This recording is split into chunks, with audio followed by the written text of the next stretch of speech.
Hello class 9th students. तो आज हम शुरू कर रहे हैं अपने काव्य खंड के अति महत्वपूर्ण प्रश्न यानी कि मोस्ट इंपॉर्टेंट क्वेश्चंस। काव्य खंड में अक्सर हमारे लिए एक प्रॉब्लम ये आती है कि जब हमारे पास डिटेल में यानी कि वर्णनात्मक तौर पर प्रश्नों के उत्तर लिखने की बारी आती है तो हम थोड़ा सा परेशान होते हैं, क्योंकि हमने पंक्तियां उन्हें काव्य रूप में पढ़ी हुई हैं और उसे एकदम सीधा एक वर्णनात्मक सेंटेंस में बनाकर लिखने में अक्सर परेशानी होती है। और दूसरा एक ये आता है कि भाई इन पंक्तियों से किस तरीके के प्रश्न पूछे जाएंगे। वैसे आप सभी ने एक चीज तो ध्यान दिया होगा कि हमने जब आपको डिटेल में समझाया तो हर पंक्ति के अर्थ के साथ उसके भावार्थ और उसकी व्याख्या को भी आपको हमने समझाया, और साथ ही साथ उन पंक्तियों के माध्यम से कवि का क्या आश्रय है, क्योंकि कवि हमेशा जो पंक्तियां लिख रहा है सिर्फ वो नहीं कहना चाहता, उनके पीछे भी उनके बहुत सारे अर्थ छिपे होते हैं जिनको हम बोलते हैं आश्रय। तो तात्पर्य और आश्रय ये दो चीजें अलग अलग होती हैं, हमेशा ध्यान रखिए। तात्पर्य का मतलब होता है कि जो पंक्तियां लिखी हैं उसका शाब्दिक अर्थ क्या निकल रहा है, हाँ? और उसका आश्रय है कि मतलब उसके पीछे कवि कहना क्या चाह रहे हैं। तो इन दोनों ही तरीके से प्रश्न बनते हैं। अगर आपसे तात्पर्य पूछा जाता है तो उस जगह आप सिर्फ अर्थ को बताएंगे, लेकिन आश्रय मतलब उन पंक्तियों के माध्यम से कवि हमें समझाना क्या चाह रहे हैं जो उन्होंने इन पंक्तियों में नहीं लिखा है। तो हमने हमेशा यही कोशिश करी कि आपको हम सारी पंक्तियों के आश्रय जरूर बताएं। अब आती है बारी क्वेश्चन की कि इनसे क्वेश्चंस बनेंगे तो कैसे बनेंगे। जो अर्थ है वो तो हमने समझ लिया, लिख लिया, लेकिन जब आश्रय की बारी आती है तो क्वेश्चंस में इसमें एक नहीं दो दो तीन तीन तरीके के आश्रय प्रकट करने पड़ते हैं, जो कि हमने आपको हमेशा डिटेल एक्सप्लेनेशन में क्लियर भी किया है। तो आज हम यही देखेंगे कि वर्णनात्मक प्रश्नों में इन आश्रयों को हम लिखेंगे कैसे, हाँ, और इनके क्वेश्चंस कैसे पूछे जाएंगे और हम कैसे पहचानेंगे कि इनका अर्थ लिखना है या आश्रय लिखना है या दोनों ही लिखना है। कभी कभी कुछ क्वेश्चंस ऐसे आएंगे जहां पर आपको अर्थ और आश्रय दोनों ही लिखना पड़ेगा। ठीक है, तो चलिए फटाफट देखते हैं कि आज के हमारी क्या हम लेकर आए हैं। तो रैदास जी के पद आज हम पढ़ रहे हैं। ठीक है, ये हमारे काव्य खंड का पहला और पुस्तक का छठा अध्याय। इसमें बनने वाला पहला प्रश्न है, क्या दिया है? रैदास द्वारा रचित दूसरे पद ऐसी लाल तिजुबनु करहूं करे को प्रतिपाद्य लिखिए। अब इसमें क्या था, इन्होंने ये बताया कि इनके जो ईश्वर है यानी कि जो इनके राम हैं, जो प्रभु हैं, जिनके ये आराध्य हैं रैदास जी, उनके प्रभु जो हैं उन्होंने उन पर बहुत कृपा करी। पहली बात, उनके प्रभु जो है वो किसी से डरते नहीं है। आप उन्होंने हमेशा ऊंच नीच का कभी भेदभाव नहीं किया। यहाँ पर इसमें इन्होंने बताया कि गरीबों पर हमेशा दया करते हैं। जिसको पूरी दुनिया नीच मानती है, निम्न जाति का मानती है, ऐसे लोगों पर उन्होंने कृपा करी, जिनमें उन्होंने कबीर है, रैदास है, सदना है, कई कवियों के नाम लिए जिनकी प्रसिद्धि आज समाज में बहुत ज्यादा है। तो इन सभी लोगों पर ईश्वर कृपा करते हैं। ईश्वर मेनली उन पर कृपा करते हैं जो कर्मों पर विश्वास रखते हैं। ठीक है, आप किस जाति के हैं, किस धर्म के हैं, ईश्वर को इस चीज से कोई मतलब नहीं, आपके कर्म ही आपको आगे लेकर जाते हैं। चलिए देखते हैं प्रतिपाद्य क्या है। कवि रैदास द्वारा रचित इस पद में उनके आराध्य की दयालुता और दीन दुखियों के प्रति उनके विशेष प्रेम का वर्णन है कि वो किस तरीके से जो लोग दीन हैं, दुखी हैं, बहुत परेशान हैं, कठिनाइयों में हैं, उन सभी के ऊपर दया करते हैं। कवि का प्रभु गरीबों से जैसा प्रेम करता है वैसा कोई नहीं करता। वह गरीबों के माथे पर राजाओं सा छत्र धरता है, यानी कि जो कोई वो व्यक्ति जो समाज में पूछा तक नहीं जाता था, आज वो व्यक्ति राजाओं जैसा छत्र लगाकर चलता है, सब उसे बहुत मान सम्मान देते हैं। तो ये सभी कृपा वो किसकी मानते हैं? ईश्वर की मानते हैं। जो अछूत समझे जाने वाले वर्ग पर भी कृपा करता है, वह नीच समझे जाने वाले पर कृपा कर ऊंचा बनाता है। उसने अनेक गरीबों का उद्धार कर यह दर्शा दिया है कि उसकी कृपा से सभी कार्य सफल हो जाते हैं। यानी कि ईश्वर जो है वो सभी पर दया करते हैं, सभी पर अपनी कृपा दृष्टि रखते हैं, और खास तौर से जो लोग बहुत दीन दुखी परेशान हैं उनके ऊपर तो वो खास तौर से अपनी कृपा दृष्टि बनाकर रखते हैं। अब आते हैं दूसरे प्रश्न पे। कवि रैदास ने हरिजीव किसे कहा है? काव्यांश के आधार पर हरिजीव की विशेषताएं बताइए। तो यहाँ पर हरिजीव का मतलब क्या हुआ? ईश्वर। रैदास के लिए हरिजीव कौन है? उनके ईश्वर। अब ईश्वर की बहुत सारी विशेषताएं बताई गई हैं कि वो सभी पर दया करते हैं, उनके कष्टों को हरते हैं, उन्हें समाज में सम्मान दिलाते हैं, आदर दिलाते हैं। कवि रैदास ने हरिजीव कहकर अपने आराध्य प्रभु को संबोधित किया है। कवि का मानना है कि उनके हरिजीव के बिना समाज के कमजोर समझे जाने वाले, मतलब समाज, यहाँ पर एक मिनट, समाज के कमजोर समझे जाने वाले को कृपा, स्नेह और प्यार कर ही नहीं सकता। ठीक है, समाज कभी नहीं, जो कमजोर होता है उसे कभी कोई प्यार नहीं करता। ऐसी कृपा करने वाला कोई और नहीं हो सकता। समझ में आया? हरिजीव के बिना समाज के कमजोर समझे माने जाने वाले एक को कृपा, स्नेह और प्यार कोई कर ही नहीं कर सकता है। ऐसी कृपा करने वाला कोई है ही नहीं। समाज के अछूत समझे जाने वाले, नीच कहलाने वाले को ऊंचा स्थान और मान सम्मान दिलाने का काम कवि के हरिजीव ही कर सकते हैं। जो समाज में निम्न जाति के हैं, जिन्हें समाज सम्मान नहीं देता, उन्हें सम्मान दिलाने का काम कौन करते हैं? खुद हरिजीव, यानी कि प्रभु। उनके हरिजीव की कृपा से सारे कार्य पूरे हो जाते हैं। सारे जितने कार्य हैं वो सभी संपूर्ण होते हैं। प्रश्न संख्या आते हैं 3। पठित पद के आधार पर स्पष्ट कीजिए कि रैदास उनके प्रभु के साथ अटूट संबंध है, यानी कि ऐसा संबंध जिसे छोड़ा नहीं जाता।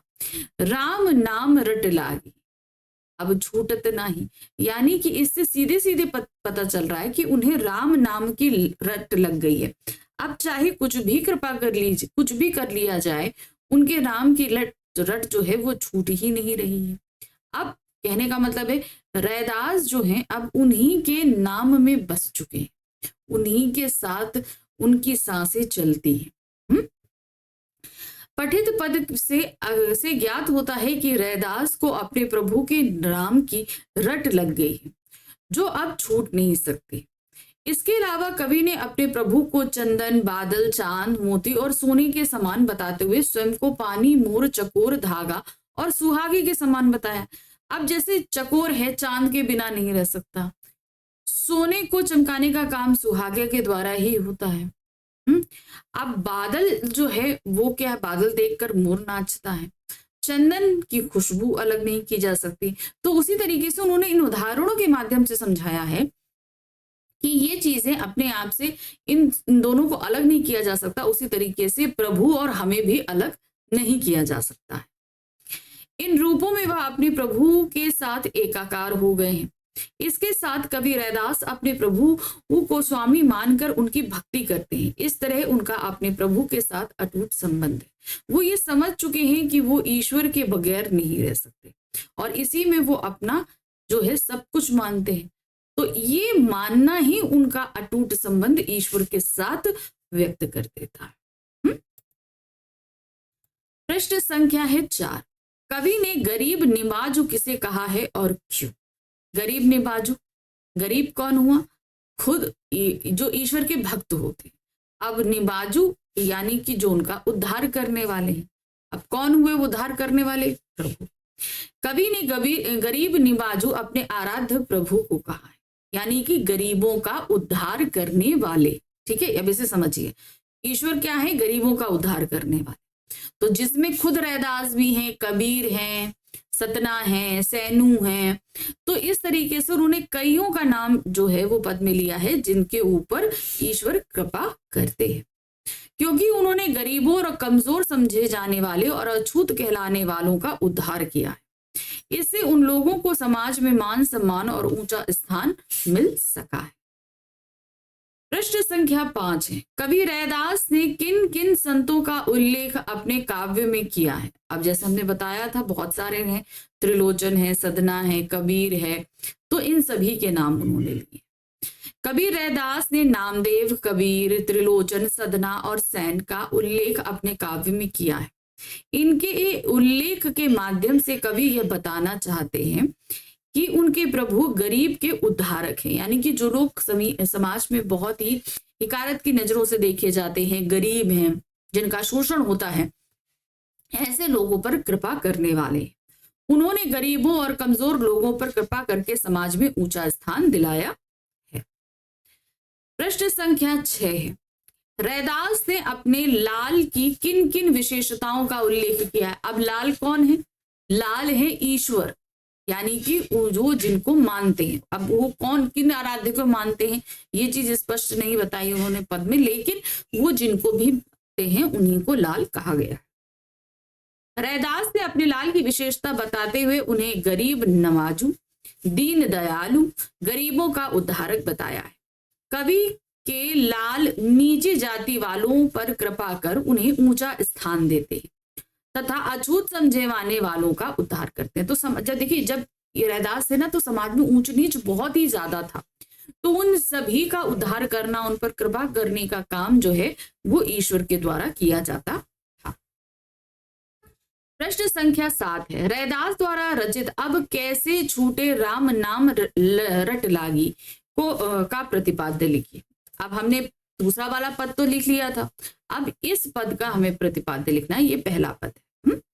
रैदास द्वारा रचित अब कैसे छूटे राम नाम रट लागी में अपने आराध्य के नाम की रट की आदत ना छोड़ पाने के माध्यम से कवि ने अपनी अटूट और अनन्य भक्ति भावना प्रकट की।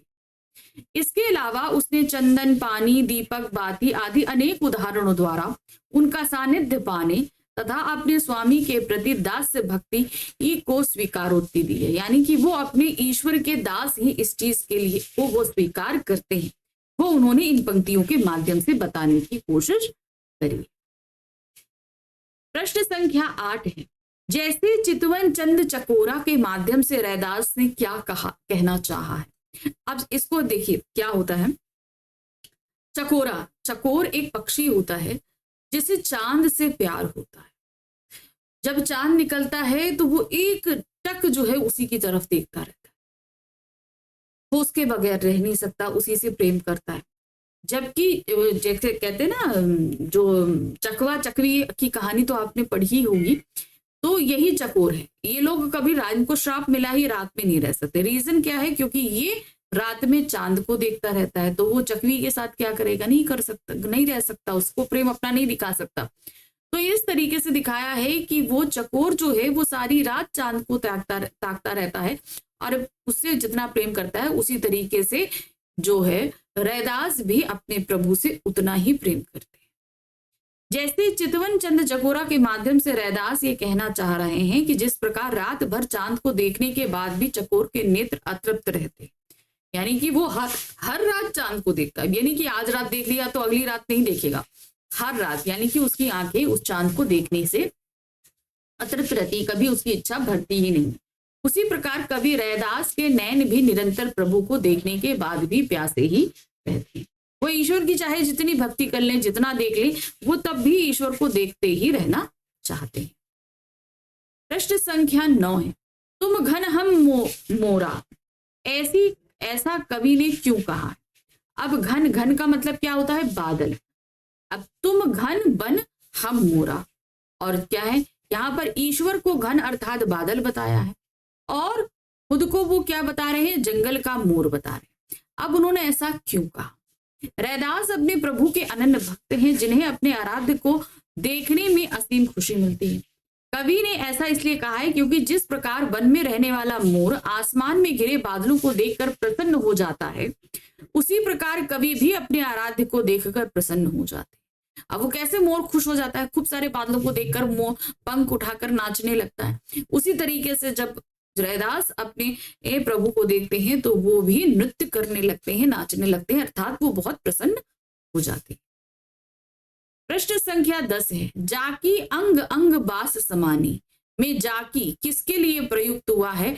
इससे कवि को क्या अभिप्राय है? जाकी अंग अंग बास समानी, बास यहाँ पर बास मतलब होती है खुशबू। अब जाकी मतलब यहाँ पे है चंदन। चंदन की को अगर पानी में घोल दो, उससे स्नान कर लो, तो वो उसकी खुशबू क्या है? हमारे अंग अंग में बस जाती है। तो यहाँ पर उसी तरीके से ईश्वर को जो है वो चंदन बताया गया। तो यहाँ जाकी का मतलब चंदन, चंदन का मतलब प्रभु। ठीक है। जाकी अंग अंग बाज समानी में जाकी शब्द चंदन के लिए प्रयुक्त हुआ है। इससे कवि का आश्रय है कि जिस प्रकार चंदन में पानी मिलने से इसकी महक फैल जाती है, उसी प्रकार प्रभु की भक्ति का आनंद कवि के अंग अंग में समाया है। अर्थात प्रभु की भक्ति जब ईश्वर करते हैं तो उनकी भक्ति जो है वो कवि के रोम रोम में समा जाती है। प्रश्न संख्या 11, रैदास को किसके नाम की रट लगी है, वह अब उस आदत को क्यों नहीं छोड़ सकता? तो उन्हें राम नाम रट लगी है, क्योंकि अब उनके लिए वही प्रभु ही उनके आराध्य है, राम है, अब वो उसे छोड़ नहीं सकते। रैदास को राम नाम की लट लगी है। वह इस आदत को इसलिए नहीं छोड़ पा रहे क्योंकि वे अपने आराध्य प्रभु के साथ मिलकर उसी तरह एकाकार हो गए हैं जैसे चंदन और पानी मिलकर एक दूसरे के पूरक हो जाते हैं। ठीक है। सुहागा की उपमा रैदास ने क्यों दी है? सुहागा पहले क्या होता है? जैसे हम लोग सोना होता है, सोना जो होता है वो ज्यादा चमकता नहीं है, लेकिन जब उसे सुहागे से चमकाया जाता है तो चमक होता है। यहां पर वही चीज सुहागा इन्होंने ईश्वर को कहा है कि जब तक ईश्वर की आराधना हम नहीं करते तब तक हमारा व्यक्तित्व उभर कर चमक कर सामने नहीं आता है। कवि रैदास ने प्रभु के साथ अपने संबंधों को व्याख्यायित करते हुए कई उपमाओं का प्रयोग किया है।